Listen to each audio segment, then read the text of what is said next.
Welcome back to OVC Media Days, presented by CenterPoint Energy. Bob Belvin with Jay Spoonhour, live from Eastern Illinois. Jay, welcome. Welcome to you. How are you? I'm not used to, I'm sitting courtside with you, and one of the best views I always have of you is when I'm pressure row courtside instead of opposite facing you, because I get to enjoy the game as much as sometimes you enjoy it. I don't enjoy many of them. I've never been, I kind of enjoy some parts of it. I enjoy afterwards. I've never having, the games are just no fun. I know that maybe some folks think that there's guys having a good time. Maybe there are guys having a good time, but I'm not one of them typically. If your guys are not having a good time, then you're not having a good time, right? No, typically. But the only thing is that they always seem to have a pretty good time. The players like games. Coaches typically don't. Well, last season was pretty solid for you toward the end, a little ups and downs, but toward the end there, you kind of caught fire, got in the tournament, and then it didn't go so well in that Austin P game in the tournament, second game as we worked through that tournament last March, actually. What's changed since then? Oh my gosh. The whole world's changed. The good thing was we were going to be able. The Austin P game you're talking about. The game went really well, except for the first 4.5 minutes. Sure did. Last 34 or 35 minutes were terrific. But when you start off as bad as we did, doesn't much matter. You just coast her on home. But we would have been in postseason play somewhere in one of these tournaments. It's the kind of thing that hasn't happened here all that often. And so that part of it was disappointing. But there's a lot of folks that are disappointed. You got teams that can go to the NCAA tournament and then are told they can't. I can't even imagine what that feels like because it's so hard to get there. We were proud of what we did last year. And with lots of guys back, we feel good about this year. Yeah, we're going to talk about that in just a moment, but I want everyone to know, because these are always the fun things we could do in Media Day, basketball and its presence in your family's life has been just tremendous. It's been basketball pretty much all the way for you. Yeah, I think so. The funny thing is, like, growing up in it, it was just it was part of what you did all the time. Most kids go to bed. I look at kids in our neighborhood, and they, I think normal folks put their kids to bed at about 7:30 or 8. Isn't that kind of how it goes? My kids go to bed at 11 o'clock. And my daughter grew up when she was born. We were living in Las Vegas, and so we were on big Mondays. She'd be awake at midnight. And it's just how you. So this is why most of us have a hard time functioning in society as normal people. Because we're just constantly, we have lives that are a little bit different than most. But I tell you, my dad, if you really, if you had to force him to choose what he liked the best, he liked baseball the best. We listened and watched every Cardinal game we could possibly listen to or watch. And I'm sort of the same way on that. I never really understood, from my perspective, that junkie status, if you will, that basketball junkie status. And try working 2 seasons with Ray Giacoletti and then Dave Luce. Yeah. And I kind of got to understand it after that point in time. Yeah. The one thing about it is that you grow up, if you grow up in it, you grow up realizing that your dad has a job that people are interested in. And that's probably as much as anything. And there's lots of jobs like that. But that was that was the appeal. It's like, hey, everybody seems to be interested in how he's doing that. And he won a lot. So that you have a pretty happy childhood. I guess if it had gone the other way, maybe it wouldn't be so much. I'd be a general contractor or something. Let's talk about being interested, because there are a lot of folks that are interested in your 2 top returning players, Max Smith and Josiah Wallace. Kind of give me a college 101 and compare and contrast them. When we know about Max 3-point streak, and that was in jeopardy in, I think, one of the tournament games. He got one, I don't know, first 5 minutes, second half, somewhere along that way. Yeah. But kind of give me a comparison and contrast to those 2 players for your team. Both of them been here the longest of anyone. Mac's been here. This is, got here as a freshman, and then Josiah came in after his freshman year. So this is year 3. So they know the lay of the land. They know the stuff I'm thinking before I say it. that's a benefit. Both sharp guys, and so having them out there is a nice thing. Yeah, you're right. They both have got some things going on that kind of rank them pretty high in terms of our, like history of our school. Mac with the 3-point thing, that's even a different deal. That's like having a guy with a no hitter all the time.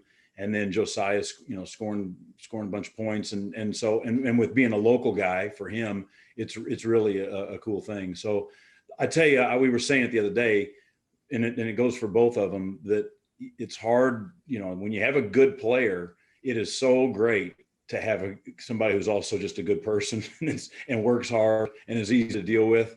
And both of those guys fit that mold. I think also both of them just genuinely enjoy the game. It's not a grind to them, particularly Josiah. Good game, bad game, and I've seen both from him, and you've seen plenty more than I have. It just doesn't really seem to affect his demeanor. Yeah, I think they've both got their minds are in the right place. Josiah particularly is like you say, he's in that regard, he's similar to me in that wins and losses, I'm pretty much over him within the hour. I don't hang on to wins or losses very much, and I just sort of move on. And I think as a player, it really benefits you to have a short memory like that. So if you have a bad shooting night or a bad scoring night or whatever, you don't let it affect you too much. And I always say this, about Josiah, is that he's an everyday guy. The guy you see, he doesn't change. It's the same all the time, which is, it's a really good quality to have, in that you're a consistent person, and he brings a consistent effort, and in terms of character, he's the same guy every day. So we focus a lot on the guards. Talk about the front court. What have you got? You lost some size. Kind of break us down there. Yeah, we bring back most of it, a lot of it, and so with George Dixon and Jordan Skipper Brown, those are two guys that they're not very big now, but I mean it's as big as we got. But even though they were both of them undersized, I would say, as forwards. We were right up there in rebounding. We were right up there in block shots. In fact, we led the league in block shots, I think.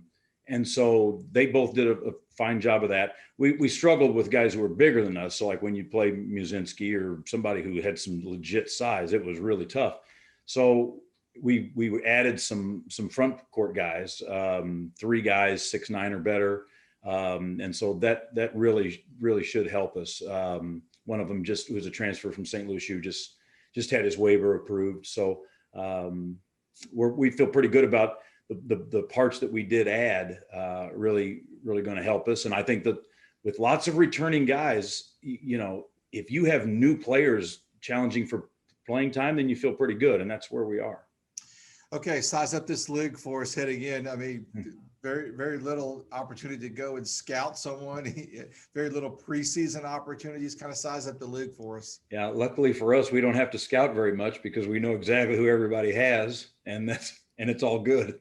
I think the boat that I just said that we're in, where you've got lots of guys returning, everybody in the league's like that. And the thing is when you look at the all conference guys, they're all juniors and sophomores. It's just unbelievable. And they're going to be juniors and sophomores again next year. Maybe there's lots of leagues like this, but I don't think to this level. We have lots of talented guys who have the potential to be around for a while. Some of these guys maybe not. I think the opportunity to play professional ball is there for lots of the guys in this league, and I think we're poised to have a very, very good season. For the entire league. I think the shortened non-conference maybe hurts us a little bit in that we don't get as many opportunities to play some out of league teams, and I think we have a chance to do very well. Talk about perhaps no fans, limited fans. You kind of talk with your team about that, is kind of projecting that, our practice and our practice ambiance and atmosphere may look a whole lot like a game. Is that concerning? Yeah, I haven't talked about it much. I know with the baseball season this year, that was a big thing with players in the first week or two. in just adjusting to just the normal noises that would go on. You know, basketball it's a more of a crowd sport maybe than any other sport. And so there are it's really gonna be strange, especially with the states having different rules, different laws. I think as it stands right now, Illinois, we're not gonna have anybody. Who knows if that could possibly change, I guess, as things go. But states doing different things with sizes of crowds. It almost, for us, it may feel good to go on the road just so you have some sort of activity, because I really don't know how it's going to play when there's just no one there. I know that our school is going to try to do stuff in terms of trying to put some crowd noise in, but then at some point you could, you know, what are the rules going to be on that? How much crowd noise can you put in? Can you jack it all the way up? I don't know. I don't think you would necessarily want to do that. So everybody's in new ground with all this. Do the players talk a lot about that, Jay, or do you hear chatter with that, or is it just trying to get to a business as usual spot in their lives to play basketball? I think they're happy just to have some sort of, you know, getting out to get to practice and get to play, and things will feel normal. I'm sure they do talk. I mean, they talk about all the same things we talk about. They just may not discuss it with us. I know my guys have asked. The thing that we've got right now is, you know, not even family can come to our home games, not even family. And so your opportunity to see your kid play is going to be when you're on the road. Well, you don't have enough tickets to take care of everybody. There may be times that you go on the road and you're only allowed to have 10 tickets. Well, you know, if everybody got one, you'd be over. So now you can have one. I mean, it's just what you're almost going to have to do is whenever you're in a town nearby, somebody's, you know, grandparents or whatever, you try to give them that game. These are all things we'll adjust to. You know, I'm still hopeful that things may change and it could open up to where you get more. Okay. When do you open up? Kind of set the season up for us. Yeah, it's hard. I mean, for us, we lost a guarantee game early in the year when they moved the season back. So we had to try to recoup that. And the only way we could do it is to go play in an MTE. But the MTE has us playing at Wisconsin for the first game. And then we get to rest from that. And then we play Marquette the next day. So that was our brilliant idea on scheduling. But I think we all took games and did things that we wouldn't normally do. So then after that game, we go to Butler. So in the first 4-5 days, those are the teams we're playing. And then in the non-conference, we were able to keep a lot of games. You know, everybody else stuck pretty well. So it's a similar schedule to what we've had in the past. You know, and then the OVC, we've all hinted at trying to go to more games, and here we finally got 20, and we'll see how we like it. I think it may end up being something we all enjoy more, actually. Some iconic places your kids are going to get to play at as well. The game we lost was Kansas. So we were going to have Allen Fieldhouse and Butler. But we were looking at possibly playing both of them with no fans, which would just been strange. But yeah, the Butler thing will be neat. I mean, Max Smith is from Indianapolis, so that's a great thing. And even in Josiah, spent a lot of time living in Terre Haute. So a neat thing for those guys. Jay, thanks for your time today. Appreciate it. All the best. Look forward to wherever it is. If I'm allowed in the arena myself. Are you allowed? What are you here? To be determined. Okay. Yeah. Like all the rest of us day to day. It is. Jay, thank you so much. Appreciate your time. Yep. You got it. See you.